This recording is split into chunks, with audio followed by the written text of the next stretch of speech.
Ukraine जंग, Zelensky ने Ukraine के security chief of prosecutor general को बर्खास्त कर दिया। दोनों पर रूस का साथ देने के आरोप लगे थे।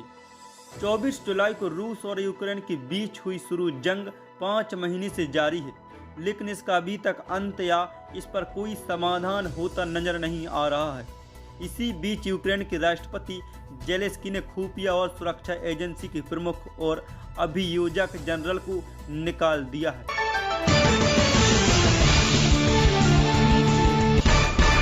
देश में 200 करोड़ कोरोना टीके लगे। 18 महीने पहले शुरू हुआ था वैक्सीनेशन। देश में कोरोना वैक्सीनेशन का आंकड़ा 200 करोड़ के पार पहुंच गया है। वैक्सीन डोज की यह संख्या वैक्सीन के पहले, दूसरे और प्रिकॉशन डोज को मिलाकर है। वैक्सीनेशन के मामले में अब केवल चीन हमसे आगे है। चीन ने कुल 341 करोड़ कोरोना डोज लगाए हैं।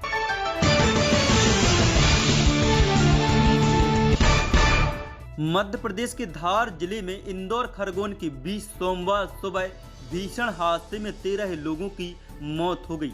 महाराष्ट्र डिपो की बस इंदौर से पुणे जा रही थी। इसी दौरान खलघाट के पास बस अनियंत्रित हो गई और रेलिंग तोड़ते हुए उफनाती नर्मदा नदी में समाई।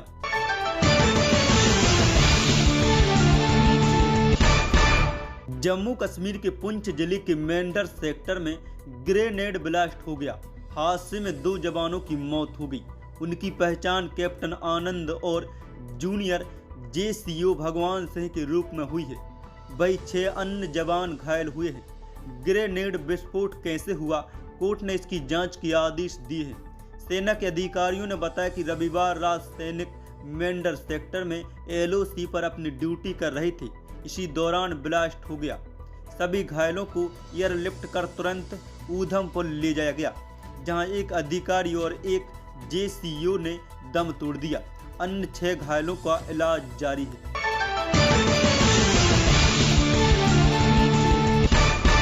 संसद का मानसून सत्र शुरू। महंगाई को लेकर राज्यसभा में हंगामा। दोनों सदनों की कार्रवाई कल तक के लिए स्थगित। सदन का मानसून सत्र सोमवार से शुरू हो गया है। लोकसभा के स्पीकर ओम बिरला ने सदन की कार्रवाई शुरू करने से पहले जापान के पूर्व प्रधानमंत्री शिंजो आबे की श्रद्धांजलि दी। इसके बाद राष्ट्रपति चुनाव में वोटिंग के लिए सभा दोपहर 2 बजे के लिए स्थगित कर दी गई। बाद में लोकसभा की कार्रवाई मंगलवार यानी 19 जुलाई सुबह 11 बजे तक के लिए स्थगित कर दी गई। इससे पहले राज्यसभा और लोकसभा में आए नए सांसदों को शपथ दिलाई गई। वही राज्यसभा के सत्र शुरू होने के करीब 1 घंटे के अंदर ही विपक्षी दलों के सदस्यों ने हंगामा कर दिया, जिस कारण राज्यसभा की कार्रवाई 1 दिन भर के लिए स्थगित कर दी गई।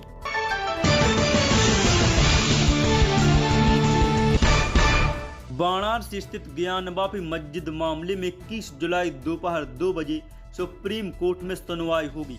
Justice DY Chandrachud, justice Suryakant और जस्टिस PS नरसिम्हा की बेंच सुनवाई करेगी। पिछली सुनवाई सुप्रीम कोर्ट ने वाराणसी जिला जज को इस मामले में सुनवाई का आदेश दिया था।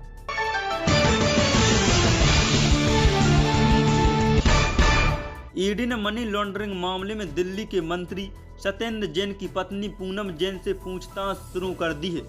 इससे पहले ईडी ने पूनम जैन को भी पूछताछ के लिए 14 जुलाई को तलब किया था, लेकिन खराब स्वास्थ्य के चलते वो पूछताछ के लिए शामिल नहीं हो पाई। 57 वर्षीय सत्येंद्र जैन को ईडी ने 30 मई को गिरफ्तार किया था और वर्तमान में न्यायिक हिरासत में है।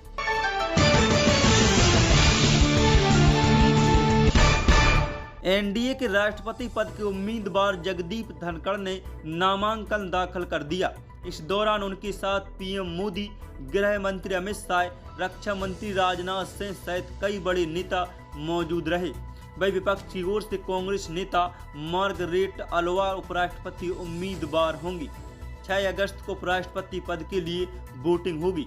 नामांकन की आखिरी तारीख 19 जुलाई है।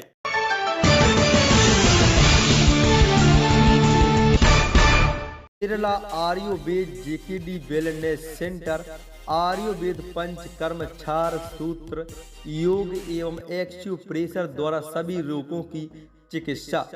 टेलीमेडिसिन द्वारा आयुर्वेद की विशेषज्ञ डॉक्टर द्वारा परामर्श। हमारा पता है जेकेडी टावर सुपर मार्केट के पीछे, शिव मंदिर के निकट, गोला रोड, दानापुर, पटना। 15वें राष्ट्रपति चुनाव के लिए वोटिंग शाम 5 बजे खत्म हो गई।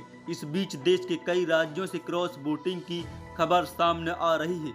गुजरात में एनसीपी विधायक कांधल जडेजा, यूपी में सपा विधायक शिवपाल यादव और शाहजिल इस्लाम और उड़ीसा में कांग्रेस विधायक मुकीम ने क्रॉस वोटिंग की। सभी ने एनडीए उम्मीदवार द्रौपदी मुर्मू को वोट दिया।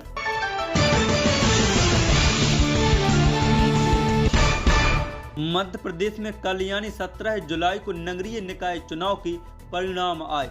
कल 11 नगर निगम के नतीजे आए। हम आपको बता दें कि 11 में से 7 पर बीजेपी और 3 पर कांग्रेस ने जीत दर्ज की है। एक सीट पर आम आदमी पार्टी ने जीत दर्ज की है। मध्य प्रदेश में आम आदमी पार्टी की यह पहली जीत है। अब आम आदमी पार्टी की मध्य प्रदेश में भी एंट्री हो गई है।